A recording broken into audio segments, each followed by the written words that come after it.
Un ano máis, os maiores de Boiro viviron o seu día grande co xantar de confraternidade. O grande éxito desta cita fixo que o Concello habilitara 100 plazas máis no pabillón de Barraña para acoller os 550 comensais. A verdade é que tuvemos que aumentar en 100 plazas máis este ano, porque, bueno, a verdade é que estamos vendo que cada ano isto vai a máis, é un momento de delicia e de desprazamento para os nosos maiores do noso municipio e, bueno, a verdade é que estamos contentísimos. Ahora estuve na entrada falando con eles e a verdade que quedaron encantados o ano pasado. Esperemos que este ano o superemos, non? Ademais, o alcalde e concelleiros da corporación asistiron ao evento representantes de outros concellos, como o alcalde de Rianxo e o presidente da Deputación da Coruña, quen destacou a gran achega dos maiores para facer de Boiro un municipio dinámico e puxante. Unha xeración que é o xerme do que hoxe somos, non? É imposible recoñecer o Boiro de hoxe, dinámico, moderno, un dos concellos máis puxantes da provincia da Coruña,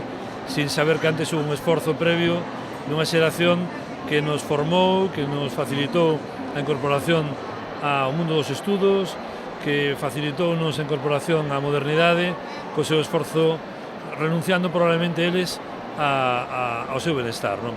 Tras os discursos, os asistentes disfrutaron dun menú composto por 3 mariscos, peixe, carne e sobremesa. A xornada alongouse ata ben tarde, co baile amenizado por Mar da Vila.